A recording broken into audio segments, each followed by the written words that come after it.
Bonjour et bienvenue. Aujourd'hui, on s'attaque à un sujet fascinant, les tests d'intrusion. Alors, mettez de côté l'image du hacker à capuche dans son sous-sol, d'accord? Ce dont on a parlé, c'est d'un audit de sécurité ultra structuré. Imaginez une sorte de mission d'espionnage, mais complètement autorisée, dont le seul but est de découvrir les failles avant que les vrais cybercriminels ne tombent dessus. Notre objectif, c'est de décortiquer ensemble les différentes phases de cette opération. Voici donc notre feuille de route. On va suivre nos hackers éthiques étape par étape. On commencera par la planification de la mission, puis on passera à l'action avec la découverte et l'attaque. Ensuite, on verra comment ils terminent leur travail proprement avant de conclure avec un cas pratique pour que tout soit bien clair. Prêt? C'est parti. Très bien, rentrons dans le vif du sujet. Un test d'intrusion, qu'on appelle aussi pen test, c'est loin d'être un événement isolé. C'est plutôt un exercice essentiel que les entreprises devraient faire régulièrement. La raison est toute simple. Il s'agit de trouver et de réparer les failles dans leur système informatique avant qu'un attaquant malveillant ne s'en serve pour, par exemple, voler des données. Et une mission de ce genre, ça ne s'improvise pas. Tout le processus est découpé de manière très rigoureuse en 5 phases bien distinctes. Vous pouvez voir ça comme les 5 actes d'une pièce de théâtre ou d'un film d'espionnage, où chaque étape nous amène un peu plus près du dénouement. C'est cette méthode qui garantit l'efficacité du test. Voyons ça de plus près. Tout commence par là, la planification. C'est le briefing de la mission, si vous voulez. L'équipe de testeurs s'assoit avec le client pour tout définir noir sur blanc. Quel système on a le droit de tester? Donc quel délai? Avec quelles limites? C'est une étape absolument cruciale pour s'assurer que le test va être utile, sans pour autant mettre en péril l'activité de l'entreprise. Et durant cette phase, il y a un choix super important à faire, le type de test. Pour faire simple, imaginez un casse. Le test en boîte noire, c'est le scénario le plus réaliste. Les testeurs n'ont aucune info, ils sont comme un vrai pirate qui découvrirait sa cible. A l'inverse, la boîte blanche, c'est le grand luxe. On leur donne tout, le code source, les mots de passe, c'est un test de l'intérieur. Et entre les deux, il y a la boîte grise, où on leur donne juste quelques indices comme des adresses IP et c'est à eux de se débrouiller. Bon, maintenant, on passe à l'action. Le plan est établi, les agents sont prêts. La deuxième phase, la découverte, c'est la reconnaissance. Ils vont scanner, fouiller pour collecter un maximum de renseignements sur la cible. Juste après, vient la troisième phase, l'attaque, où ils vont essayer d'exploiter les faiblesses qu'ils ont trouvées.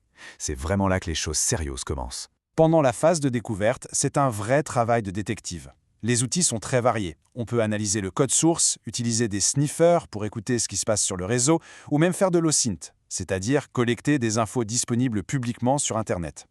Chaque port qui est scanné, chaque email de phishing qui est préparé, tout ça sert à construire une carte détaillée de la cible pour repérer la moindre petite fissure dans l'armure. Une fois qu'une faille est identifiée, on passe à l'attaque. Et là, les testeurs utilisent un arsenal de techniques bien connues. Par exemple, des injections SQL pour s'en prendre aux bases de données, du cross-site scripting ou XSS pour piéger les utilisateurs d'un site web, ou encore des attaques par force brute pour tenter de deviner des mots de passe. Chaque vulnérabilité trouvée avant peut devenir une porte d'entrée potentielle. Mais attention, un hacker éthique ne se contente pas de la première porte ouverte. C'est là qu'intervient une technique avancée qu'on appelle le chaînage de vulnérabilité. En gros, une première faille, disons une injection SQL, n'est qu'un point de départ. Une fois à l'intérieur, le but est de se déplacer dans le système, d'obtenir plus de droits, par exemple en installant un keylogger pour voler des mots de passe, pour finalement atteindre le cœur du réacteur, comme la base de données principale. La mission arrive à son terme. Une fois l'infiltration réussie, il reste 2 étapes absolument fondamentales. Le nettoyage et, bien sûr, le rapport. C'est l'heure du débriefing. Les testeurs doivent non seulement effacer leurs traces, mais surtout livrer un rapport d'intelligence qui constitue la vraie valeur ajoutée de toute l'opération. Donc, après avoir bien mesuré jusqu'où ils ont pu aller, vient le grand nettoyage. C'est un peu comme un agent secret qui doit faire disparaître toute preuve de son passage. On retire les portes dérobées qu'on a pu créer, on désinstalle les scripts, on remet les configurations comme elles étaient. La règle d'or est simple, le système doit être rendu exactement dans le même état qu'au début de la mission. Et cette citation résume tout. Le produit final, le plus important de tout ce processus, c'est le rapport. Ce n'est pas juste une liste de problèmes, c'est un guide détaillé qui explique non seulement comment les failles ont été exploitées, mais qui donne surtout des recommandations très concrètes pour que l'équipe de sécurité puisse tout réparer et solidifier ses défenses. Bon, pour que tout ça soit encore plus parlant, mettons tout en application avec un cas pratique. Imaginons qu'on soit une équipe de sécurité et que notre client soit une grosse plateforme de jeux en ligne.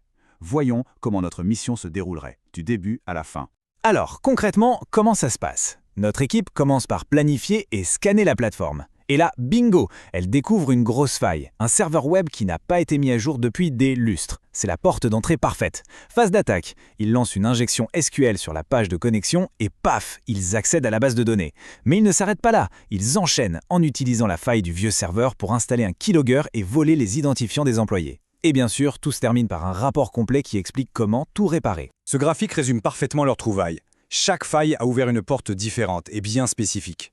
L'injection SQL a donné un accès direct à la base de données des joueurs. Le serveur obsolète, lui, a permis de s'introduire dans le réseau interne de l'entreprise. Et une simple campagne de phishing a suffi pour mettre la main sur les identifiants des employés. On voit très bien ici comment combiner plusieurs petites failles peut mener à une attaque dévastatrice. Au final, le plus important à retenir, c'est ça. À la fin du test, l'entreprise de jeu ne reçoit pas juste une liste de problèmes. Elle obtient une véritable feuille de route, des informations précises et utilisables immédiatement pour rendre sa plateforme beaucoup plus sûre. C'est exactement ça la valeur d'un test d'intrusion. On utilise une attaque simulée pour construire une défense bien réelle. Et tout ceci nous amène à une question finale. C'est ce processus, cette méthode rigoureuse qui fait la différence entre une organisation bien protégée et une organisation vulnérable. Alors la prochaine fois que vous penserez à la sécurité de vos données, posez-vous la question, est-ce que vos systèmes sont vraiment à l'abri? Merci beaucoup d'avoir suivi cet explainer et à très bientôt.